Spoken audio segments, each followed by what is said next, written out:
Welcome to the Terrible Podcast with your hosts from SteelersDepot.com, where you can find all your latest and greatest Steelers news. It's Dave Bryan and Alex Kozora, always lit, talking Steelers. And now, here's Dave and Alex.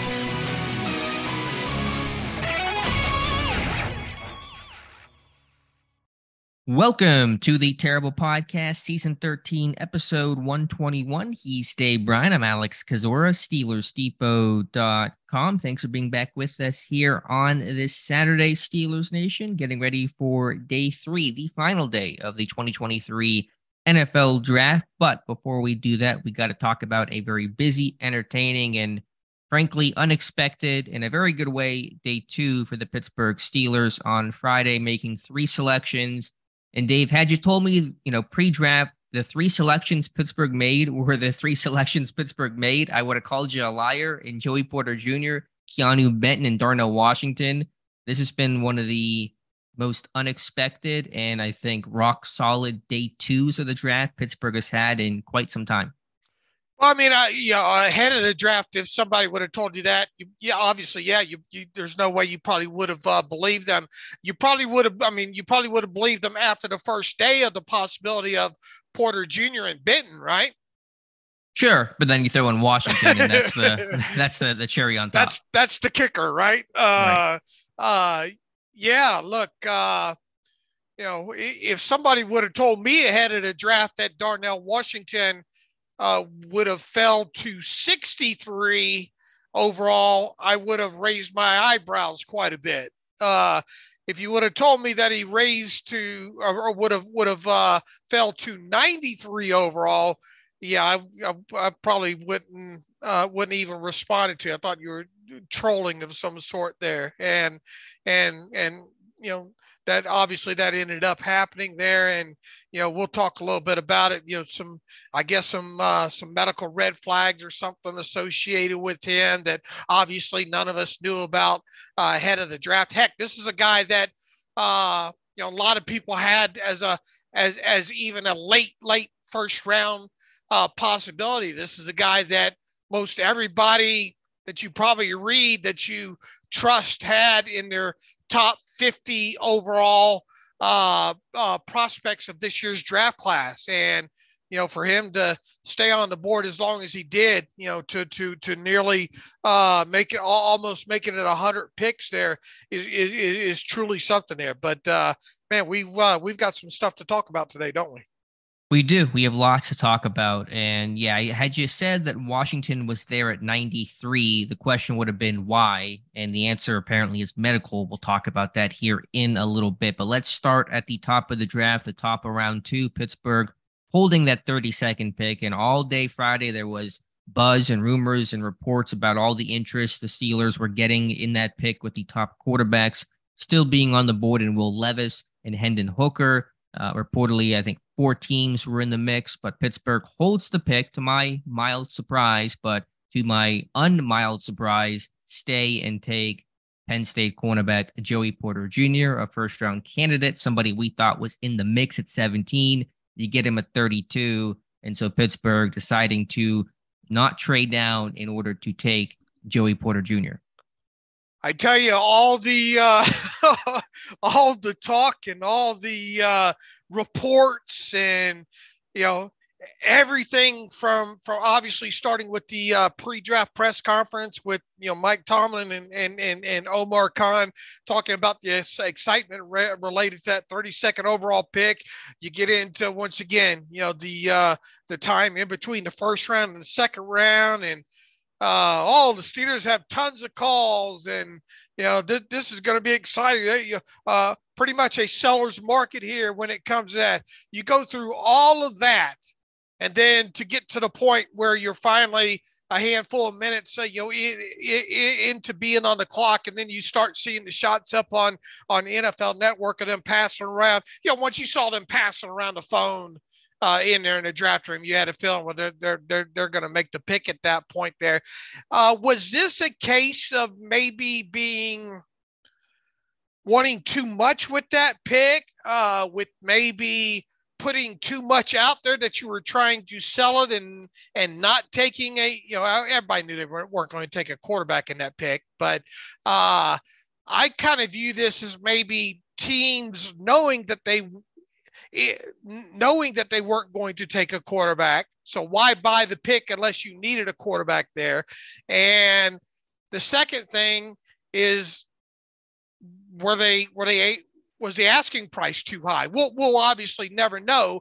And then obviously once the Steelers make their pick with Joey Porter Jr., who was it? The Titans, right? Yeah.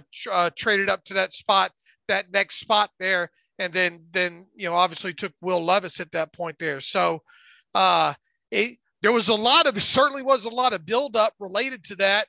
And then nothing, and you have to believe that at least I would have to believe that they would have sold that, or maybe they were just saying, look, we'll give it a little bit of time here. We know who we're going to obviously take, and somebody needs to blow our doors off, with some draft capital here. Well, the reports are Pittsburgh was asking for a lot. I believe that was from Albert Breer and Ian Rappaport saying the Pittsburgh's asking price was high. And you're right. They kind of cut into the war room when Pittsburgh was on the clock, and no one's ever passed the phone around on a trade before. No one's ever said, all right, let me talk to you. The owner wants to talk to you. We made a trade.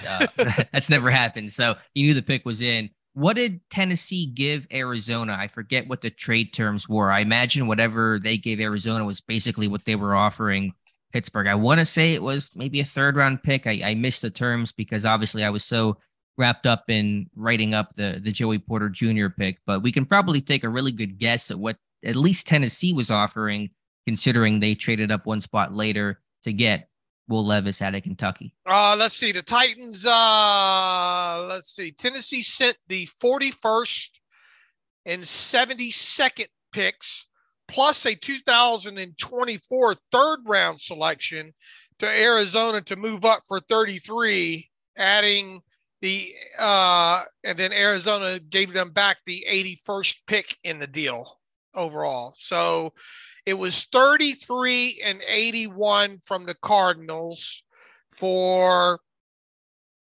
for 41, 72, and a 2024 third-round selection. So you can safely, I think, assume that's probably about what the Titans were offering Pittsburgh. I would think, yeah. Probably Pittsburgh giving 80 to Tennessee, I guess, like a third-round pick swap to move up a little bit in the third, and then in next year's third to go down to 41 is probably the offer Pittsburgh got. Right. You would think. So, because obviously you'd want to get to Pittsburgh's spot because nobody else could jump ahead of you, right. At that point, either that or they got to the point where they just, they would much rather pay somebody else's price than pay Pittsburgh because it was too expensive and they knew Pittsburgh wasn't going to take a quarterback, But I mean, you obviously knew Arizona wasn't going to take a quarterback. Right. You're just trying to beat the other right. to go up there and make sure you get your guy before somebody else does. But, regardless, the pick was held, and the pick is Joey Porter Jr. I think the most, physical press man corner in this draft. Not going to be a perfect scheme fit for more off-man coverages and zone coverages, zone defenses. But to get that guy that, I would have if he was the guy at 17, no one would have batted an eye. Yeah, it just, makes a lot of sense. So to get him at 32, you can understand why Pittsburgh wanted to stay and not come off that pick. Yeah, it kind of feels like you got, an extra first round pick with this, so, based on obviously the pre-draft analysis and all like that. So it was a no brainer at that point with who was, left on the board, and knowing, I thought for sure they were going to sell the pick though, I really did. I figured that, well, this, there's several other corners on the board that we had in and all, but look, it's not like they don't know who this kid is. They know everything about him, for obvious reasons here. So you kind of limit the guesstimation process as much as you possibly can, because you know who he is, the character. Obviously, being a Penn State product, you've seen all of his stuff and all like that. His weaknesses, his strengths. You're at the pro day. Obviously, Tomlin and Khan weren't, but everybody else was. And you just kind of limit the guesstimation aspect with this as much as you can. And now the only question, the main question is can he play in the NFL, right? Obviously, but you get a guy that's extremely long, got a great deal of athleticism associated with him.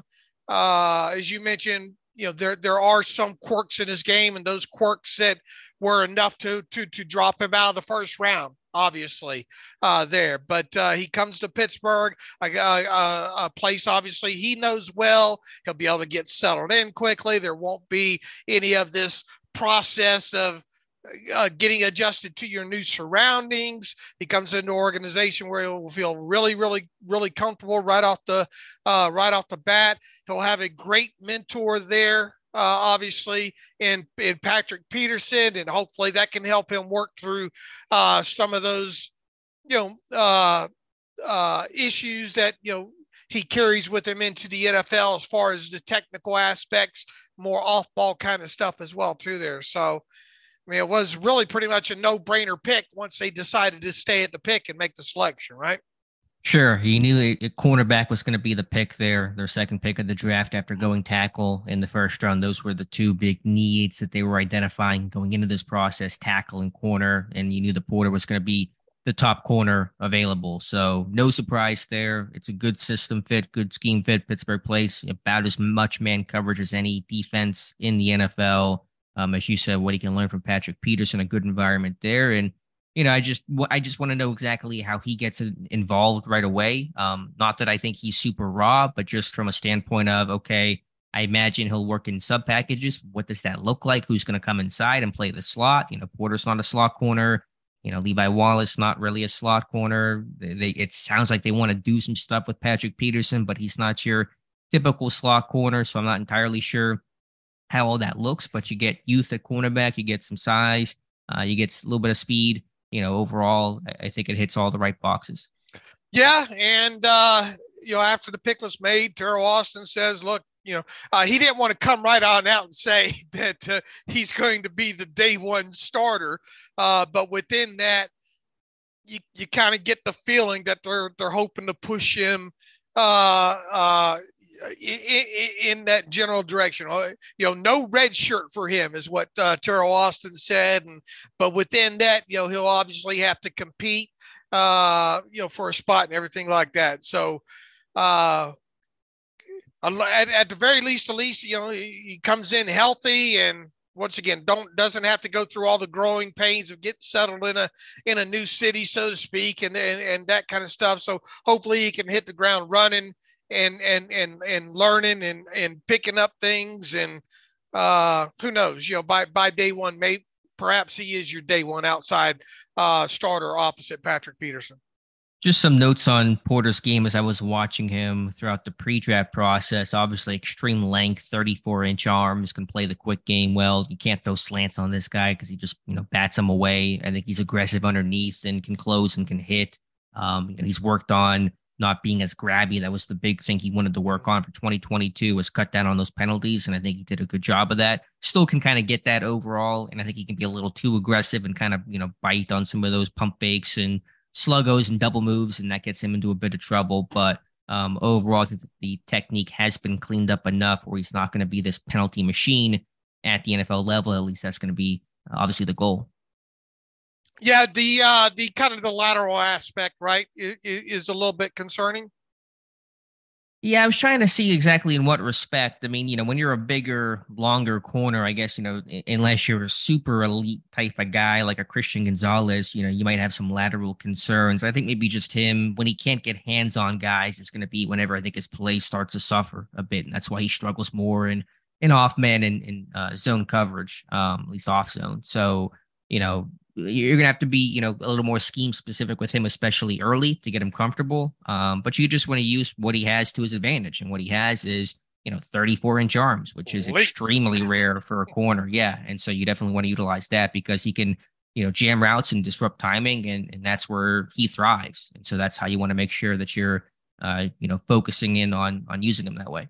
Yeah, look, I mean, with that, I mean, he's a built kid, right? I mean, this is the biggest, one of the bigger corners they've had, longer corners they've had come in a long time, and where he's going to best be able to utilize that is obviously closer to the line of scrimmage, right? The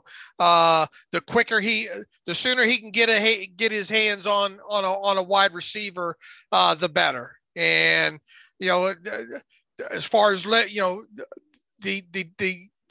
he might struggle the most is if he does lose that step early, regaining it probably at the top. Yeah, but the one good thing is when you have that extreme length, it makes up maybe if you miss your jam, you can close a lot quicker that way. So obviously he's got to make sure he's not grabbing and not panicking. And sometimes that's an issue for cornerbacks, but that length gives you some margin for error as a rookie, and that's going to be important. Yeah, Terrell Austin talked about, how he's seen over the years how the length of these bigger, longer cornerbacks can really disrupt timing with quarterbacks and all like that. So, look, I mean, once again, they know that, if there's anybody in this draft class that they knew the most about, he ranks right up there, right? Because of obviously familiarity with the organization, the son of Joey Porter, and proximity to Pittsburgh and everything that goes along with that. So it kind of helps with the guessing game there. And now you just got to acclimate him to the NFL level. Got a great mentor there now in Patrick Peterson. Hopefully he'll be able to help some with that. And I mean, as we sit here right now, I think he's got a great chance to be the day one starter. And just a final note on Porter, and I had tweeted this out last night.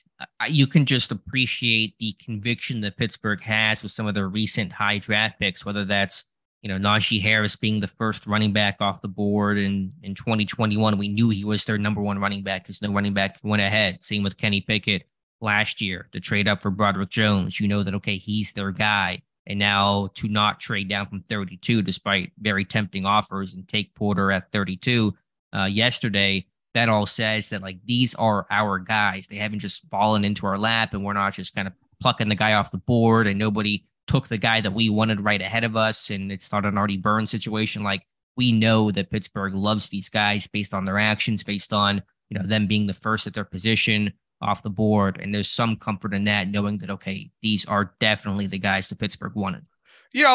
Quite possibly they probably envisioned a team a little bit higher than Tennessee maybe coming up, where maybe they could have moved down and still got Porter. Yeah, I mean, it sounds like what the Raiders were 41, 32 to 41, a lot can happen within there, right? Sure. You probably don't get Porter. But, I mean, it sounds like the Raiders were involved, the Falcons were involved, the Titans, and I think maybe the Bears, which was way too far down, in the Commanders. Right. So I think, I don't know what the Raiders were offering, but that would have felt like the place to go from 32 to 38, but obviously all a moot point now. Right. What do you think caused him to, I mean, he still went 32nd overall in a real world. I mean, that's still, it's technically a second round pick, but in the other draft where there wasn't the forfeited pick, that's still first round. But what do you think led to him? Because ahead of the draft, even Joey Porter Jr. was saying, I think I'm going to go somewhere. What did he say? From like 7 to 20 or something like that. Mm-hmm. Yeah. What do you think precipitated the fall, or was it just a ranking thing? Where teams had him ranked in the cornerback hierarchy. Yeah, I would say just a couple quick things. Again, I think this cornerback class is really strong. And so you had some blue chip type guys, and Witherspoon, who goes fifth, extremely high for a corner. And Gonzalez, you guys know my thoughts there. And Banks was a riser that had really extremely good athletic testing and was just as physical as Porter at the line of scrimmage. Did not have playmaking too. Yeah. Yeah, I think the one interception probably plays a bit of a factor too with Joey Porter Jr. I mean, there were some reports. I know Jeremy Fowler pre-draft said that he kind of heard that the Porter was going to be a later first-round pick, and so I think he kind of heard some of that chatter a bit later in this process. And then probably just Porter being a bit scheme specific. If you're not a man-heavy team, you're not going to have a lot of interest in Joey Porter Jr. And so if you're a zone-heavy, concept, then Porter's not going to be your ideal fit. And so that's probably one reason why he went down a little bit. So not a huge indictment on him. I wouldn't say so. Again, there is some of that scheme fit that's probably a bit trickier with him than it is a Witherspoon or a Gonzalez that might kind of, if you had to make a choice, to kind of pushes Porter down. But as you said, he's still 32nd overall in any other draft. That's a first round pick. So it's not a big fall. And once again, nobody would have batted an eye if he would have went 17 or 20 or 23 or 31. If he goes 31 to the last pick of the first round, people saying, oh, okay, he just dropped down to the end of the round, Right. So happy with that pick there. And now at pick 49, I think a pick we are both very happy about. And kudos to you, Dave, for nailing your mock draft this year. It's I think it's right up there. Maybe even bettering the Marcus Gilbert, Curtis Brown one from long ago. But Keeanu Benton at 49, nose tackle out of Wisconsin, a perfect Steeler, a perfect fit for the Pittsburgh Steelers, and the Steelers get their guy. I mean, that would not exactly pulling a rabbit out of my hat there, but hey, you still got it.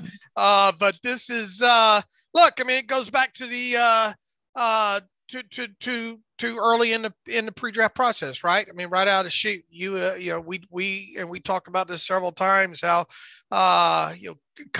instantly trying to identify those defensive linemen, particularly because they have such a kind of guy that they look for overall there with measurables and all. And, you identified him right out of the chute, and, you look at what else was out there as far as what they look for. And and we talked about this ahead of several times ahead of the pick, not the ideal, probably total height that you're looking for with that, but pretty damn close. And when you get into the checking the boxes category there, he sure had a lot of them ticked off at that point. So at that point, throughout the process, you're thinking, okay, are they looking more along the lines of a Brazil, a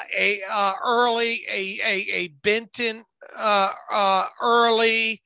Who else was on kind of that early defensive line? Dexter, went mid-second. Yeah, Dexter. And then obviously, if you didn't get any of those, you're into the Carl Brooks area and all like that. So there wasn't that many, at least in my opinion, overall guys. And yeah, I guess it came down to how much did you trust whether or not they would take a defensive lineman early as opposed to later, if all. And then you really probably had about 3 or 4 guys on your list to kind of choose from at that point. It made so much sense. And this is what nailed it for me overall with him. Was the fact that he did play up and down the line at Wisconsin, and that obviously that includes some nose. And I did envision that if he was the guy, that at least and I wrote this up in my mock draft, that he could probably hit the field sooner rather than later with the Steelers, as playing more of that nose tackle position there. And lo and behold, after the pick was made, that's pretty much what Terrell Austin said is going to be the initial plan with him. Yep, he said he'll start at nose, but, has the flexibility to be able to kick out if he needs to play 3-tech, to play 4-eye. And Austin made it a point to say this is not your traditional run-stuffing nose tackle who can't offer anything as a pass rusher. And we've pointed that out, for a while. Mm-hmm. While, Benton's never going to be a double-digit Cam Hayward sack type of guy, there's going to be some pass rush juice he can certainly offer from your base personnel. And I think he can rotate into sub packages as well with some of the hand quickness in bend that he's got some, really impressive bend for his size and ankle flexion to finish some of these plays and rip through some of these centers and some of these guards. So the bottom line though on Benton is they just don't make too many guys like Keeanu Benton anymore. Guys that are 6'4", 300 plus pounds with 33 plus inch arms. But even before you consider the tape for a second, just the baseline boxes to check creates a lot of intrigue there. It was what attracted me to Benton initially way back in January. And so you combine that with good tape, a strong Senior Bowl, the pre-draft visit. being from that well-coached Wisconsin system where it's an odd front and they're running some run stunts and it's, similar principles to what the NFL and specifically the Steelers run, just makes that a cleaner evaluation. And so to get that nose tackle, because Pittsburgh has some guys there, but no long-term option. You got, Montravius Adams and Armon Watts and Fehoko, but you want to have that guy that can be that guy for a long time. And hopefully Benton is that man. Yeah. He was the first video. He was the first profile that you wrote up, right? And the first video, right? Yeah, back in January, I had the video of, something to the effect of, Keeanu Benton is a perfect Steeler or a future Steeler or something like that. And we knew that if they were going to take a defensive lineman early in this draft, had to be one that could get after the quarterback in passing situations. Yeah, you want somebody that can be more than just the run stuffer. While that's important, especially in the AFC North, you want somebody that can offer you something beyond that. And Benton, again, it's never going to be a high-end pass rusher, but he's, my comp was my NFL comp to Benton was Dalvin Tomlinson, who gets about 2.5 to 3 sacks per season. I think maybe Benton can do a little bit more than that, get like 3-4 sacks a season, but that's my general comp. And so it's not somebody that's going to, again, put up 7-8 sacks, but somebody that's going to be able to collapse the pocket and I think occasionally have that really nice rep to penetrate and flush the quarterback. Obviously, I think the hope is that you can start him off in the middle of that defense and slowly work him out, and then have him kind of be that multifaceted player, right? Where he can play up and down the line, just like he did, at Wisconsin. So it'll probably take a little bit of time with that, but with the re-signing of Ogunjobi, and obviously you hope you got another couple of years with Cameron Hayward, that buys you a little time to put him in the blender there, so to speak. Yeah, I wouldn't even be that slow about it. I mean, I think he'll be your base nose tackle, but rotate him into sub packages. He's not going to play a ton, but he's getting some rotational snaps. You might be getting, 10, 12 snaps per game in nickel as a rotational guy. Maybe a little bit less than that, depends on the game circumstances. But I mean, if not him, then who else is going to rotate in nickel? But besides Hayward and Ogunjobi, maybe Watts. From there, Leal, I guess maybe. Although that's a whole separate conversation because we're not taking an edge rusher yet, and so I think we can make a whole podcast now about the impact of some of these draft picks on the rooms and all like that. But continue on. Yeah, Leal's looking more edge right now than maybe interior defense alignment. But yeah, I think you're not going to put too much on Benton's plate as a pass rusher early, but he can play sub package, I think, and more than hold his own. And look, you got a heck of a room to take him into with some experience now too in Ogunjobi and Hayward. So that's another two great guys to come into the NFL and learn from, who have played up and down the line. Absolutely. And Benton had said at the Senior Bowl that Pittsburgh told him he was on their radar, and he remained on their radar. And then the last note on Benton that I have is the toughness. I mean, he played through some ankle injuries and gutted some stuff out. And I know that mental toughness Pittsburgh really values, Andy Weidel really values. And so that's another reason why Benton is an attractive name, because this guy plays hurt. He plays tough. He's a Pittsburgh Steelers type of defensive lineman. All right. So what kind of dropped him down a little bit in this? I would say he's got a tendency to really rise up quick, I think. And if he doesn't come out, perfect out of his stance at the snap of the ball, his get off might be, ticks slower than kind of what you want. Or I'd say inconsistent. And then just the way he comes off the ball, sometimes I think he gets himself in trouble with standing up too quick. So if they can, refine a lot of the tendencies that I think are there on tape on there, that'll help his game tremendously. But he's got a great hump move, great arm over, great swim. He's got the agility to win at the snap in gaps and all. much like Brzee does. And obviously he's got the longer arms as well too. And when utilized right, he does a very good job at that. I think sometimes he gets himself a little bit with his footwork off balance, because there were a couple times I thought, okay, he probably shouldn't be on the ground there. So I think that's what kind of separate. I think those deficiencies that I just mentioned there were the main reason that kept him out of the first round. Yeah, the lack of the high end pass rush ability. If you don't have the potential to be a 7+ sack guy, it's hard to go in the first round as a defensive lineman. What I saw on tape in terms of negatives was some of the things you're alluding to. I think just consistency overall against the run, staying on his feet, keeping his eyes up, having good balance and coordination. There were some rushes that aren't always that great. I thought his bull rush was not as strong and as potent as I thought it should be for a guy with his length, and I think his overall strength and power. So I want to see him probably work on punch and leverage and some of the things that you're mentioning. So those were some of the drawbacks. Again, this is not going to be a superstar stud type of player in a really big picture sense, but he's going to be a really solid player that's going to be well rounded. And it's just that really dead on scheme fit that is so hard to find in today's NFL. By doing research on him through the process, very good character, was a captain, right, at Wisconsin, comes obviously out of a notable program there, and should be a good fit. And a great high school wrestler, 48-2 record his senior year. And so you like those wrestlers that have that background. That was another reason for my comp to Dalvin Tomlinson, who was a high school wrestler as well. And that's not the say-all end all, but there's an understanding of, hand use and leverage and striking and those kinds of things that will certainly help you in the NFL. I was hoping, and it's not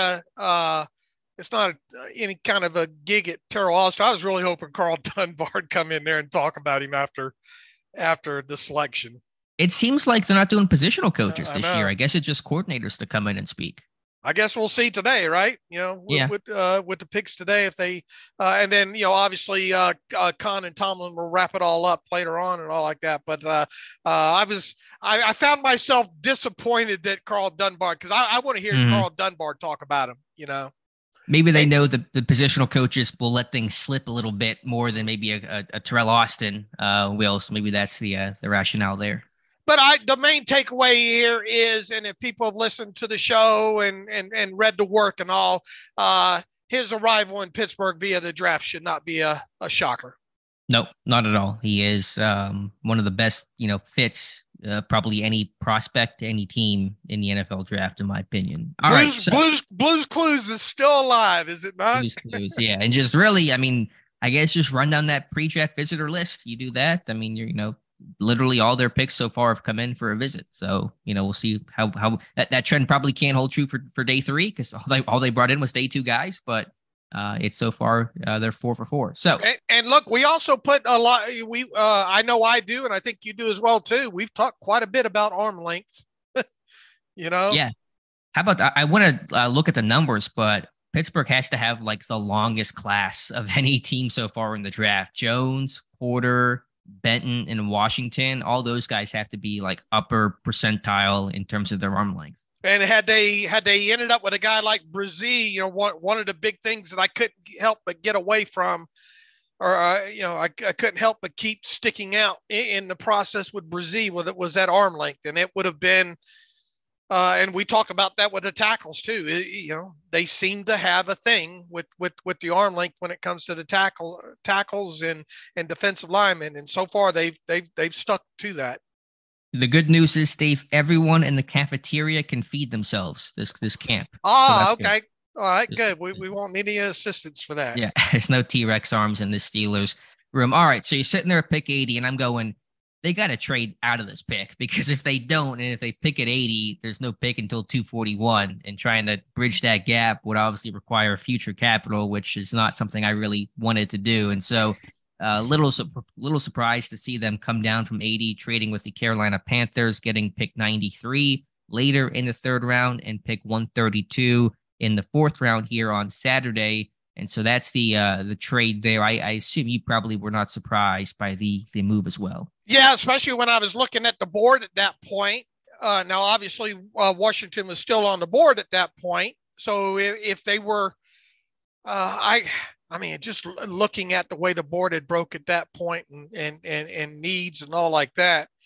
I mean, I wasn't sitting there saying to myself, oh, I know for sure they're going to trade out of it. I mean, it obviously did cross my mind, but knowing that probably had they stayed there, I wonder what the pick would have been had it not been Washington there, I guess is what I'm saying. It's one of those things that it's very insignificant to talk about right now.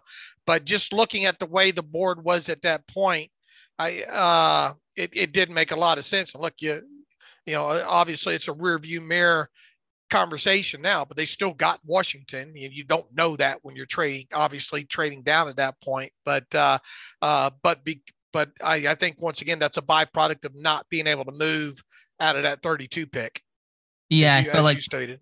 Yeah, I felt like they kind of had to do it at 80, which is not ideal when you feel like you have to make a move there. But I think it all worked out. If you can stomach at least Trenton Simpson going to Baltimore, if you can kind of get past that, and I think the consolation to that is still getting Darnell Washington, the tight end from Georgia, at 93, who we thought, could have been a late first round, early second round pick. So the question is, why does he fall? And typically when players fall to that degree, it's one of two reasons. One, character, which seems to be a non-issue for Washington, or two, medical, which appears to be the reported problem from, I believe, Ian Rappaport, saying there were concerns over his knee, had some swelling at the combine, some teams had flunked him medically. Obviously, Pittsburgh did not, and he's the guy at 93, and you have to be excited about that, even though we can't tell you, how he is medically speaking.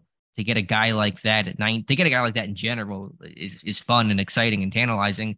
To get him at 93 is all the sweeter. So Darnell Washington, we had talked about him some for a while. It felt like, don't think he's going to be the guy. He comes in for a visit. You say, okay, maybe there's a chance, and he's now a Steeler, and that is just he's a 101 player. It's going to be a lot of fun, Dave. Well, I needed a cold shower. You probably just got out of the cold shower about 5 minutes ago. Yeah, right? Ice baths here. Look, I mean, the reason I didn't think he was going to be a Steelers because I figured he was, first, second round material, and that they would go in other directions other than that. That's why in my mock draft, I thought if they took a blocking tight end at all, it might be fourth round or seventh round, the way their picks were scheduled and all like that previously. So although most definitely on my want list, and I don't know, I said several times, I would certainly buy a ticket to a mission should he end up with the Steelers. I guess I got to figure out where to buy that ticket to a mission now here. But the reason I didn't envision him being a Steelers draft pick is because I thought he'd be gone. And I thought because of where they would go in different areas here. So I'm glad they got him. I'm enthralled by him. His tape is just awesome, man. I don't know how other, me and tight ends and blocking tight ends at that, Alex, and you get a guy that's a planet theory like this. I mean, this is, when you, I don't know if you played, football when you mini mites and all like that, but man, I can remember growing up and I went to a private grade school and all like that, and they didn't have the weight restrictions and big kid restrictions that I think that they have in place now in youth football. And I'll tell you this, I went to once again private school, and there was only 8 private schools in the area where they had their own parochial league and all like that.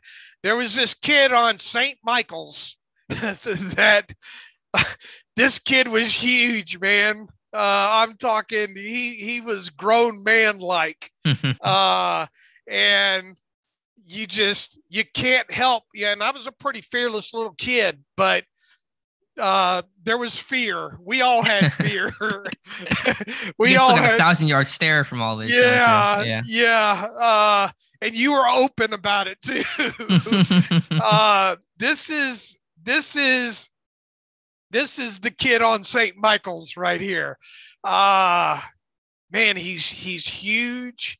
And not only is he big, but he can move, man. He can move. And you just go through the tape and you see what a guy that size can do as a blocker and on the move alone there. And, they obviously have, they've got some talented kids on that Georgia roster, especially at the tight end position. They're going to have first round draft pick more than likely coming out of there next year. And that, what's his name? Brock Bowers. Yeah, Brock Bowers. He can work in the passing game as well too. He can work in the middle of the field. He can work down the rail. He can do all of that there. He's got what a catch radius this guy has, and he's good after the catch. And I guess my biggest takeaway at this point is, the only concern I would have is what do the medicals really tell you? Because if this guy stays healthy, I don't see how there's a downside here at all, other than him just not staying healthy. When I watch Darnell Washington at his best, to kind of piggyback off your story, I think about the story that you tell of your defense trying to tackle Emmitt Smith. And you try to tackle Emmitt Smith. It kind of feels like that sometimes, where this dude is just on another level when Washington is at his best. And the first play that comes to mind, I think, is one that you had tweeted out, is that play against Oregon, catches a pass in the flat, breaks a tackle, hurdles Christian Gonzalez, and turns a 3-yard gain into a 20-yard gain or whatever it was. And so, Washington does not always play as freaky as those moments capture, as the testing captures. It's kind of still an awkward body, but he's got some freaky plays on tape that no one else can make. And in terms of a blocker, the length, the drive, you're not going to find that in this class. And so that's why I called him a 101 type of player. And to get him in general is fun. And to get him at 93 is even more exciting. And yeah, there's a medical concern there, but at 93, after you just traded down and still get that guy, it's a risk you can probably assume.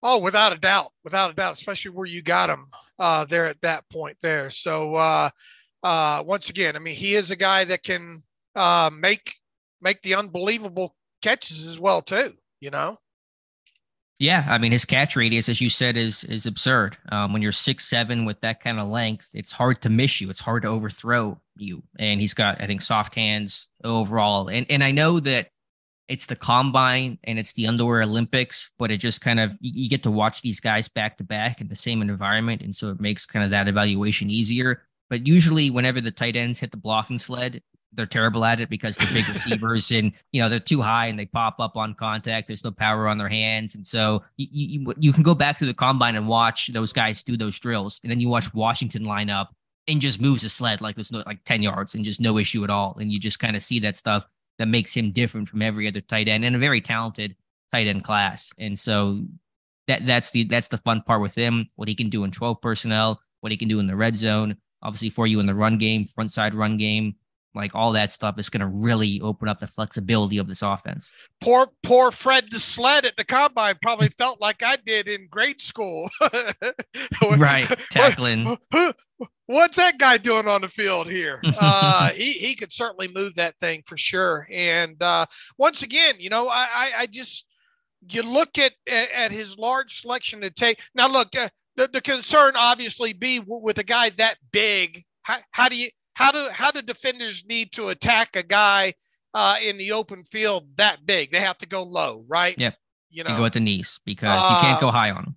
And that's a lot of surface area to go after there. But I mean, if that's the downside at this, and once again, we don't have access to the medicals. Now he talked, do you have the quote up in there about what he said about the medical red flags?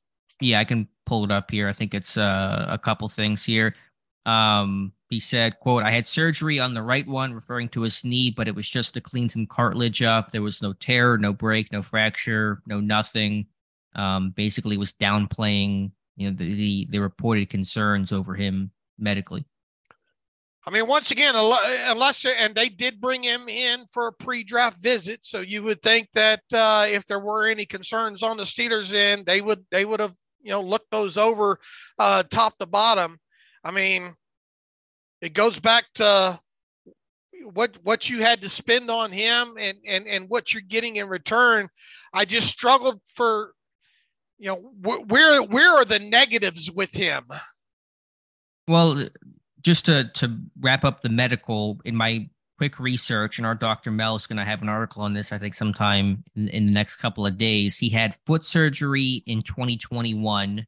I don't know the exact nature of what that injury was, but he had foot surgery, and then he's referring to, I think this was in the spring of 2022 in March. He had what he says he says he had knee surgery at some point. He missed time in the spring of 2022 with a lower body injury. I'm going to assume that's the knee. And so this is a guy with already 2 surgeries under his belt. And so I imagine that's kind of where the medical is stemming from, in conjunction with what you're saying. Like, his knees are going to take a lot of abuse because everyone's going to go low at his knees to try to tackle this guy. In terms of the tape, he still is like a little awkward and a little lumbering in some respects. He's not a super fluid type guy because he is so tall and long. He's a good athlete, but it's not obviously the most, it's not like a Luke Musgrave or you watch Dalton Kincaid and those guys are super easy, fluid, receiver type movements. You're not going to get that from Darnell Washington, but he's a matchup problem. He's a seam threat. He's a catch radius type of guy. And obviously he's going to be a butt kicker in the run game. And so those are the really attractive parts about his game. 34 and 3/8-inch arms and 11-inch hands. I'm going to envision him getting into a lobster quite effectively. And he didn't have a lot of touchdown receptions at Georgia, but his arm probably didn't throw enough to him down in there. He is a guy that just put, like, what's George Pickens say? Just put it in the sky. Just put it in the sky. I mean, he's got one against was it LSU? I forget which one I looked at last night there. Man, just put that one up top shelf where Mama puts the cookies at, and he should be able to come down with it with the way he's able to tower over everybody else and all like that. Yeah, look, I mean, we're not talking about A plus super athlete here, but I mean, for a man his size, the dexterity and nimbleness that he still has, once again, he is going to keep some opposing guys up on the other team, I think, night before the game. And I'm talking about nice size base ends as well, too, because I'll tell you what, when he gets into camp at that tight end room, Pat Freiermuth and Zach Gentry might be buying him snacks. For real. Yeah. And those guys aren't small either, right? Sure. He'd be calling Zach Gentry Jr. Go give me some snacks, Tiny. Right. I mean, Matt Canada. How many times did Matt Canada say he's huge? He's a huge human with all that. But how many times did we talk over the years about Planet Theory guys? Right. Maybe he's not quite elite planet human because of some of the tiny lack of athleticism. But damn it, he's pretty damn close to wearing that sash. Yeah, and he tested off the charts. I mean, dude ran 4.64 at that frame. Like, people should not be able to do that. And so he's a good athlete overall. I'm just saying, like, on tape with the fluidity, change of direction, those types of things, which is not unexpected for how tall and long and a little bit leaner, I guess, in some sense that he is in the lower half. It's not a knock. It's just to say that, he's not he doesn't have the fluidity of some of these, other top tight ends in this class. But what he does offer is really unique, is really fun. And here's my biggest concern. I think Connor Hayward's going to strain his neck looking up at all these guys in that tight end room this year, because that's going to be an awkward pairing. But Canada kind of hinted at maybe more fullback work for Connor Hayward, which I think makes a lot of sense for him and for this offense. But yeah, I'm not knocking this pick at all. It's great value. So we're going to be a really fun player and troll personnel, a good compliment to Pat Freiermuth. And I just can't wait I cannot wait to watch this guy. Yeah, I can't either. Give him 0 too. Why not? I mean, I think the odds of that probably aren't great just because of historical and the Steelers and all like that. But if there's one guy to maybe that's just another aspect of this I would like to see. Put the 0 on him. But regardless, and here's the thing too. We talked ahead of draft, with the Gentry contract and everything like that. That it totally isn't out of the question for them to draft a tight end this year, and especially one that could block and give you work in 12 personnel and all like that. All this aside, if indeed the plan is for Connor Hayward to be more of that H-back, fullback type player, then you can logistically map out a situation depending on health and roster construction and special teams aspects where they could carry Connor Hayward and obviously Freiermuth, Washington, and Gentry. Sure. Last year, you had 3 tight ends with Freiermuth, Gentry, Hayward, and a fullback in Derek Watt. So that's 4, accounting for the tight end / fullback. This year, you could do Hayward as your fullback and your 3 tight ends, Freiermuth, Washington, and Gentry. Now, there's no guarantee of that. There's different ways you can do this thing. And, is Gentry and Washington a little bit redundant to a degree in terms of blocker with Gentry? But to your point, you could do that and carry your roster normally. And so you go into camp, let's see what happens. Let's see how Washington looks, obviously, see how, quickly he's progressing and go from there. So I'm not here, cutting anybody. I got the question on Twitter last night. Did they cut Gentry? Not tomorrow. He's going to go to camp. They're going to bring these guys, see how they look and proceed from there. But obviously Gentry's, job security just took a hit because they just brought in somebody that will do a lot of the things they asked Gentry to do while offering a lot more as a receiver. And look, you don't know what might still be coming in the undrafted class, right? So, you're not going to run Gentry out of the room right after the draft, especially on that contract that he's on. So, and injuries happen, and if there is indeed some sort of medical concerns about Washington, there's no reason to not take Gentry through camp. And he might, like we just said, he might ultimately stick, but you're not married to him. And I said that from the day that we saw his contract. You're not married to him. Right. So overall, day 2 picks of Porter, Benton, and Washington. You throw in Broderick Jones at the top. I mean, it's a very clear theme. Trenches, the guys with the frame, the rare size, rare, athleticism for their size. And offensively, for this whole offseason, wanting to play bully ball, wanting to run the ball, wanting to be physical, win the point of attack, control the line of scrimmage, all things they were trying to do last year and were having more success the back half of the year. But now that you've kind of figured out that's who you want to be, now you're bringing in the right people to really execute that identity as well as possible. So that's what this whole offseason has been about, building around that theme once you figured out what that theme was last season. If 0 is Darnell Washington's favorite number, my new favorite number is number 12 for 12 personnel. And if for those that have listened to the podcast long enough, you can go back several years ago and my thinking of becoming a team that can use 12 more effectively, and obviously dating all the way back to kind of the Patriots days, right, when they had Hernandez and Gronk and the things that they were able to do based on what the opposing defense sent out there, small versus large packages there. And they had the ability in that offense in those couple of years there to, okay, you want to put a smaller sub package unit on the field against us. We'll clap this thing down and we'll run you off the field off of it. Okay. You want to bring in a heavy package against us? Okay, we'll split one of these guys out on you, and we'll take that matchup against you that way. In my head, I'm using that Will Smith meme right now. Envision where he's going in my head. In my head, that's kind of what I envision.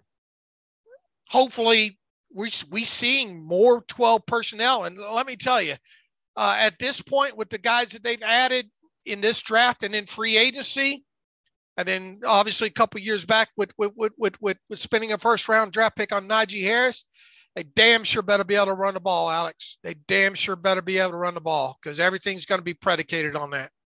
No excuses this year. Unless Kenny Pickett gets hurt, no excuses this year. There's depth, there's talent, there's experience, there's progression, young guys, heading into year two, rookies coming in, key offseason signings.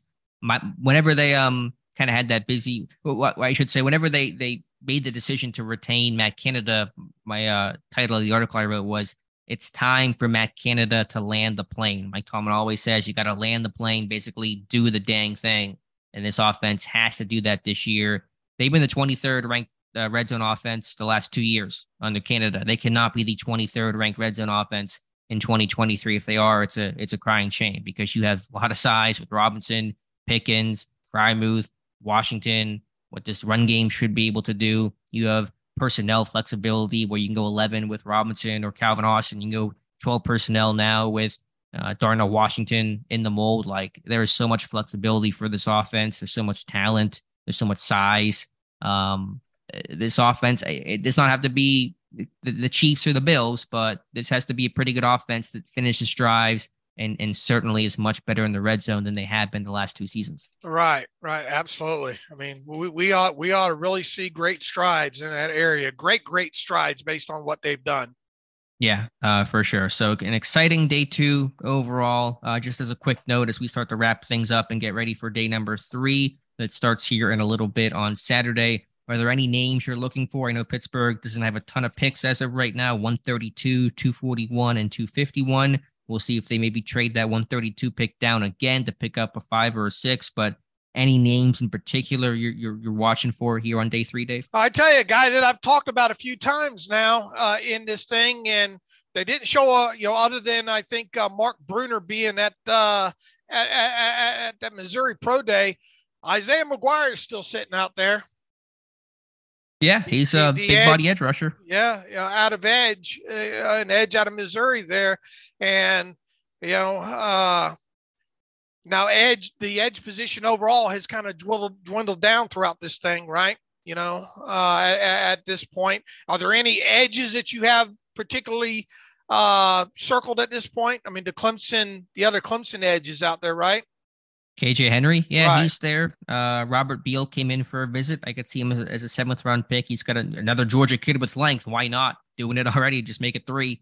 The Pitt kid, Baldonado, I think could be interesting later. Lonnie Phelps from Kansas, a guy I've liked. Thomas Incoon from Central Michigan is a potential late round guy as well. But yeah, as of right now, it feels like, Tomlin had said before the draft that Leal's basically going to be dependent on whatever the team does in the draft. So if they add defensive lineman, he'll kind of be an edge. If they add an edge, maybe he'll be a defensive lineman. It seems like Leal is going to probably play on his feet quite a bit in 2023. Let's see, if they want to go center still here, they'd probably have to do it fairly soon. Luke Weipler from Ohio State still out there, as is Olawatimi out of Michigan. The Steelers, obviously, Khan and Tomlin were at both those pro days, and Pat Meyer specifically was at the Ohio State pro days. So I don't know if that's a way that